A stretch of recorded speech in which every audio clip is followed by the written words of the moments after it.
नमस्कार दोस्तों, एक बार फिर से आप सभी का स्वागत है हिंदी साहित्य में। आज हम देखेंगे 2017 के हिंदी नेट के परीक्षा में आए हुए प्रश्न। चैनल को सब्सक्राइब जरूर कीजिए और लाइक और शेयर भी करते रहिए। उस समय क्या होता था, 3 पेपर होता था, तो पेपर 2 में जो आपका हिंदी का था, पेपर 2 में 50 और पेपर 3 में 75 क्वेश्चन आते थे। इस प्रकार से 125 क्वेश्चन आते थे। और पेपर 1 में जो आपका सबके लिए कॉमन रहता था वह तो 50 क्वेश्चन आते ही थे। तो इस प्रकार से था, तो उस पर न मत जाइए, केवल प्रश्नों पे जाइए कि किस प्रकार से प्रश्न है। और प्रश्न आपके आधार तैयार करेंगे। और प्रश्न तो वही होते हैं, प्रश्न जो बेसिक प्रश्न है, जो मूल प्रश्न है, वह बदलने वाले नहीं है। तो उस यही उद्देश्य है हमारा कि उन प्रश्नों के माध्यम से हम लोग विभिन्न तथ्यों को जानते रहें और समझते चलें। उस समय मतलब टॉपिक वाइज इसमें दिया है तो कोई दिक्कत की बात नहीं होगी। तो देखते हैं, हमें बस क्वेश्चन तैयार करने से मतलब है और अपने जो हमारा बेसिक है, जो हमारा कंसेप्ट है, उसे क्लियर करने की बात है। देखते हैं, भक्तिकाल की पूर्व पीठिका सिद्ध जैन नाथ साहित्य। इसमें जो पहला क्वेश्चन है, सिद्धों में प्रचलित महामुद्रा शब्द का क्या अभिप्राय है? तो इसका सही जवाब है ऑप्शन नंबर सी, सिद्धि प्राप्त हेतु स्त्री संसर्म। इसका क्या मतलब हुआ? इसका मतलब हुआ कि हिंदी के सिद्धों का संबंध बौद्ध धर्म की वज्रयान शाखा से है, जिसमें महामुद्रा को व्याख्यायित करते हुए कहा गया है कि तांत्रिक उपासना में सिद्ध योगिनी वह है जिसे साधक अपनी सहचरी बनाकर साधना करता है। इस साधना पद्धति को महामुद्रा कहा जाता है। सिद्ध साहित्य के प्रथम कवि, जो कि हिंदी के भी प्रथम कवि हैं, सराहपा ने अपने ग्रंथ दोहा को उसमें सिद्धि हेतु 4 मुद्राओं का वर्णन किया है: कर्म मुद्रा, धर्म मुद्रा, ज्ञान मुद्रा और महामुद्रा। अगला क्वेश्चन है, जायसी के श्रृंगार में मानसिक पक्ष प्रधान है, शारीरिक गौण है। यह कथन किस आलोचक का है? तो यह आचार्य रामचंद्र शुक्ल का कहना है कि जो मलिक मोहम्मद जायसी हैं, उनके श्रृंगार में मानसिक पक्ष पे ज़्यादा जोर है, वह प्रधान है, जबकि शारीरिक पक्ष गौण है। निर्गुण भक्ति धारा की प्रेम मार्गी सूफी शाखा के प्रतिनिधि कवि मलिक मोहम्मद जायसी के श्रृंगारिक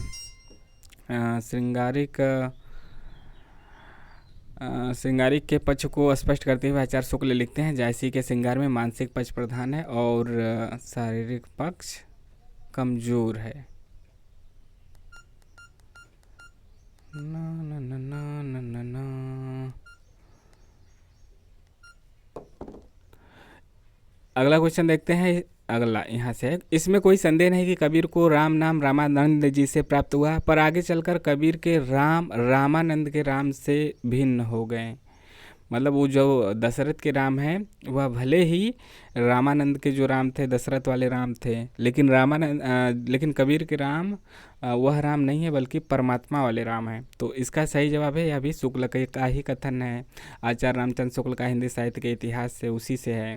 रामानंद कबीरदास के गुरु थे। बच्चन सिंह के अनुसार हिंदी भक्ति काव्य का प्रथम क्रांतिकारी पुरस्कर्ता कबीर हैं। कबीर की वाणी का संग्रह उनके शिष्य धर्मदास ने बीजक नाम से 1464 ईस्वी में किया, जो रामायणी शब्द और साखी 3 भागों में विभक्त है। हजारी प्रसाद द्विवेदी ने इन्हें वाणी का डिक्टेटर कहा है।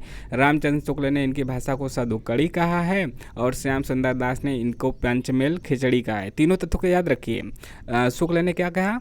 सदुक्कड़ी। हजारी प्रसाद द्विवेदी ने क्या कहा? वाणी का डिक्टेटर। श्याम सुंदर दास ने क्या कहा? पंचमेल खिचड़ी।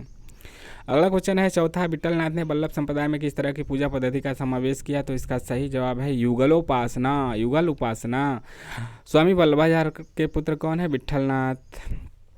8 चार में जो 8 कवि हैं, उसमें 4 वल्लभाचार्य के हैं, 4 विट्ठलनाथ के हैं। वल्लभ संप्रदाय में युगलोपासना अर्थात राधा कृष्ण है, 2 लोग हैं, तो इसीलिए युगल कहा जा रहा है कि युगल रूप की उपासना का समावेश किया गया है। क्वेश्चन नंबर 5 है, सचिव वैद गुरु ज्यों प्रिय बोलहि भय आस, राज धर्म तंतिनी कर होहि बेगहि नाश। यह दोहा रामचरितमानस के किस कांड में है? सही जवाब है ऑप्शन नंबर सी, सुंदर कांड है। उक्त दोहा रामचरितमानस के सुंदर कांड में है। रामचरितमानस में कितने कांड हैं? 7 कांड है। 7 कांड का नाम क्या है? आता है और क्रम से आता है, इसी क्रम से आता है, इसी क्रम से याद करेंगे। बाल कांड पहला हो गया, दूसरा अयोध्या कांड हो गया, तीसरा आपका अरण्य कांड हो गया, चौथा किष्किंधा कांड, 5वां सुंदर है तो 5वां सुंदर कांड, 6वां लंका कांड और 7वां उत्तर कांड। पहला और 7वां तो कभी भूलेगा नहीं, पहला बालकांड और बाल कांड और 7वां आपका उत्तर कांड है। इसके बाद दूसरा अयोध्या, फिर उसके बाद अरण्य आ जाएगा, फिर किष्किंधा, फिर सुंदर कांड और फिर लंका कांड, फिर उत्तर कांड। क्वेश्चन नंबर 6 है, डॉक्टर पीताम्बर दत्त बड़ध्वाल के अनुसार रामचंद्रिका है। यह जो मतलब उस हिसाब से जो उस समय चल रहा था उसका पेपर 3 था, तो इसलिए क्वेश्चन नंबर पे मत जाइएगा, क्वेश्चन नंबर पे मत जाइएगा। केवल हम 25-25 क्वेश्चन करते हुए चल रहे हैं हर ईयर में, 100 क्वेश्चन। जैसे 2023 का हमने देखा, 22 का देखा, 21 का देखा, 20 का देखा, 19 का, 18 का, 17 का चल रहा है।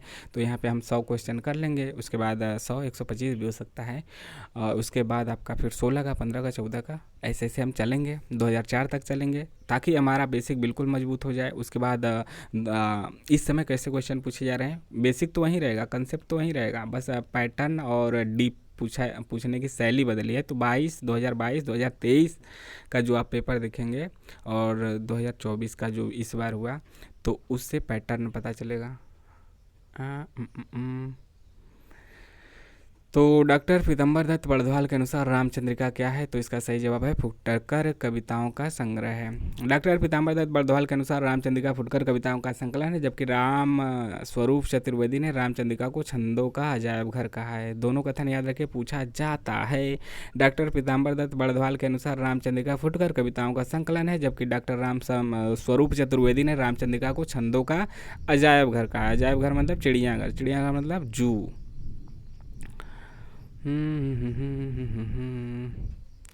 अगला क्वेश्चन है, रीतिमुक्त कविता की प्रमुख प्रवृत्ति क्या है, तो इसका सही जवाब है रीतिमुक्त कविता की प्रवृत्ति होती है स्वानुभूति और स्वच्छंदता। ठीक है, स्वानुभूति और स्वच्छंदता।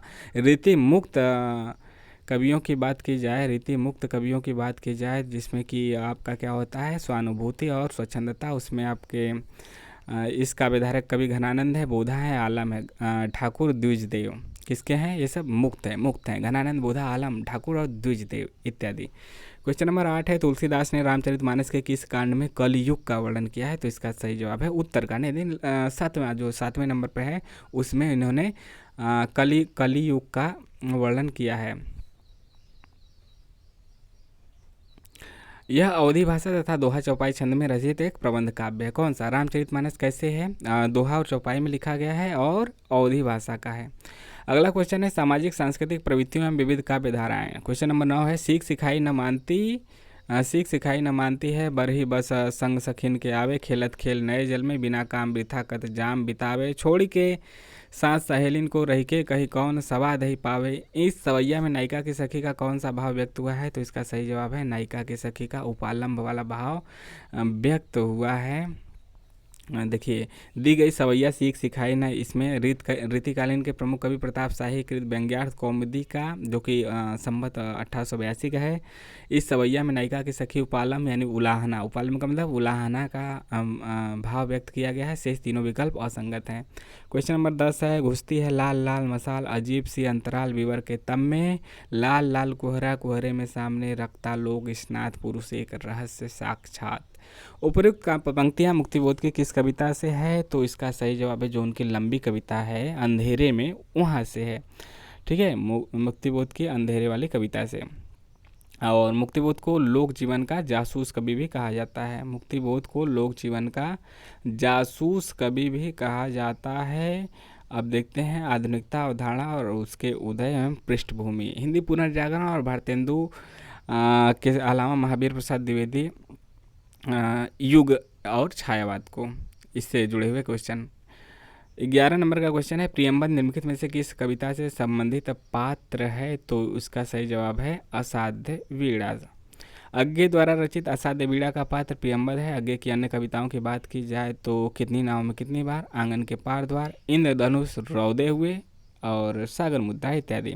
अगला क्वेश्चन 12 है, मधुशाला का प्रकाशन वर्ष कब का है, तो मधुशाला 1935 की है। कब की है, 1935 की है। 1936 की मधुबाला है, 35 में मधुशाला, फिर मधुशाला के बाद मधुबाला 36 में, 37 में मधुकलश, मतलब कि पहले मधुशाला है, इतना याद रखिए। मधुशाला, मधुबाला, मधुकलश, 35, 36, 37, साला बाला कलश, साला बाला कलश, इन तीनों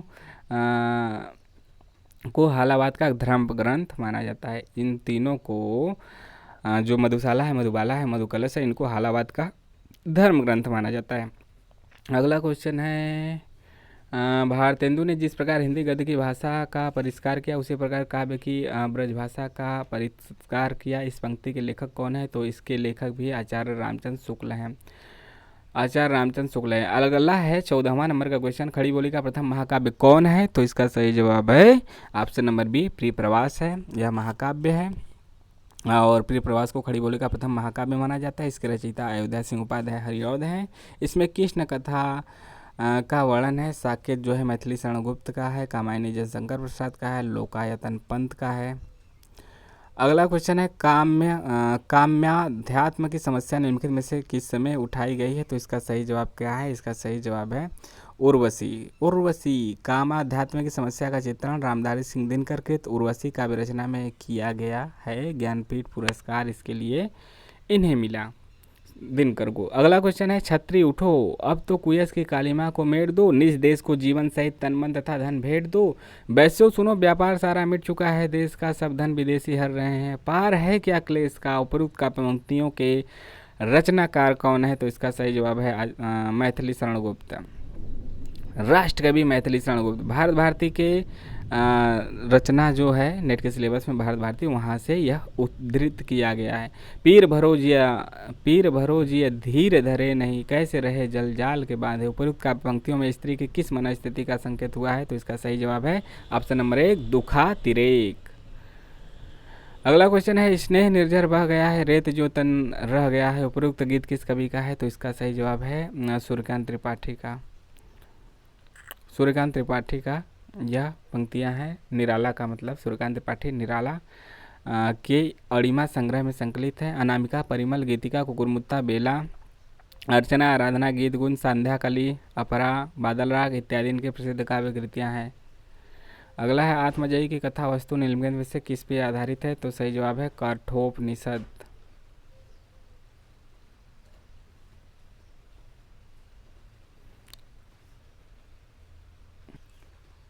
आगे वैचारिक पृष्ठभूमि, मार्क्सवाद, मनोविश्लेषणवाद, अस्तित्ववाद, प्रगतिवाद, प्रयोगवाद, नई कविता, समकालीन कविता। हमें प्रयोगवादी कहना उतना ही सार्थक या निरर्थक है जितना हमें कवितावादी कहना है। उक्त कथन किसका है? तो अज्ञे का है। हमें प्रयोगवादी कहना उतना ही सार्थक या निरर्थक है जितना हमें कवितावादी कहना। कथन प्रयोगवाद के नामकरण के संबंध में सच्चिदानंद हीरानंद वात्स्यायन अज्ञे का है, जिसे उन्होंने दूसरा सप्तक की भूमिका में कहा है। क्वेश्चन 21, आधुनिक नारी अब अपनी पूरी गरिमा, देह संपदा और वास्तविक सम्मान के साथ आई है। औरतें अब औरतें हैं, वे झूठी सती या वेश्याएं नहीं, इसलिए नई कहानी खलनायिकाओं से शून्य है। नई कहानी के संबंध में उपयुक्त कथन किसका है? तो यह कथन है कमलेश्वर का। क्वेश्चन 22, कौन सा कथन मार्क्सवादी सिद्धांत के अनुकूल नहीं है? तो ये डी वाला है या नहीं है। साम्यवादी व्यवस्था में भी राज्य तथा समस्त राजनीतिक और कानूनी ढांचे बने रहेंगे। साम्यवादी व्यवस्था में भी राज्य तथा समस्त राजनीतिक और कानूनी ढांचे बने रहेंगे, यह बात गलत है। बाकी तीनों सही है। मार्क्सवादी दर्शन का अनिवार्य घटक है द्वंद्वात्मक भौतिकवाद। बी है मनुष्य के समस्त सामाजिक संबंध उसके उपादान संबंधों पर आधारित हैं। सी है समाजवाद और साम्यवाद में आर्थिक और सामाजिक परिपक्वता में अंतर होता है। साम्यवादी व्यवस्था में भी राज्य तथा समस्त राजनीतिक और कानूनी ढांचे बने रहेंगे। कथन मार्क्सवादी सिद्धांत के कतई अनुकूल नहीं है, क्योंकि कार्ल मार्क्स राज्य तथा राजनीति और कानूनी ढांचे को तोड़कर साम्यवादी व्यवस्था की स्थापना की बात करता है। इसके लिए वह सशक्त क्रांति का आह्वान करता है। शेष सभी कथन मार्क्सवादी दृष्टांत की सिद्धांत की पुष्टि करता है। क्वेश्चन 23, निम्नलिखित मार्क्सवादी चिंतकों का कालक्रमानुसार सही अनुक्रम क्या होगा? Option Karl Marx, Friedrich Engels, Vladimir Ilyich Lenin, यानी मार्क्स, एंगल्स, लेनिन और माओ त्से-तुंग। तो यही इसका क्रम है। कार्ल मार्क्स पहले हैं, 1818 में जन्म, मृत्यु से नहीं मतलब 1818, Friedrich Engels 1820, Lenin 1870, Mao Tse tung 1893। Karl Marx 1818, Engels 1820, Vladimir Lenin 1870-93 में ये हैं। गल्प इतिहास, कल्पना, यथार्थ, प्रेमचंद युगिन और उत्तरोत्तर उपन्यास एवं उपन्यासकार, कहानी और प्रमुख कहानीकार। तो इसमें है आपका 24 का सिख अलमलदारी को उखाड़ती हुई ब्रिटिश साम्राज्यशाही का चित्रण किस उपन्यास में हुआ है? तो मैयादास की माड़ी में हुआ है। सिख अमलदारी को उखाड़ती हुई ब्रिटिश साम्राज्यशाही का चित्रण मैयादास की माड़ी उपन्यास में हुआ है। यह भीष्म साहनी का है। इसके अलावा इनका झरोखे, तमस, बसंती, कुंतो, नीली, नीलिमा, नीलोफर, इनके उपन्यास हैं। तमस सिलेबस में लगा है। फणीश्वरनाथ रेणु के कुछ उपन्यास में पूर्वी पाकिस्तान से विस्थापित होकर बिहार के पूर्णिया जिले में आए हिंदू शरणार्थियों की दारुण कथा का चित्रण है, तो यह सही जवाब है इसका जुलूस। जुलूस में है पूर्वी पाकिस्तान से विस्थापित होकर बिहार के पूर्णिया जिले में आए हिंदू शरणार्थियों की दारुण कथा का चित्रण है। फणीश्वरनाथ रेणु के जुलूस उपन्यास में पूर्वी पाकिस्तान से विस्थापित होकर बिहार के पूर्णिया जिले में आए शरणार्थियों की दारुण कथा का चित्रण है। मैला आंचल भी इसी भांति इसमें भी आंचलिकता है और वह भी पूर्णिया का है। इसके अलावा परती परी कथा, पलटू बाबा रोड भी इनके उपन्यास हैं। तो आज यहाँ पे 25 क्वेश्चन समाप्त हुए। चैनल को सब्सक्राइब कीजिए। नमस्कार।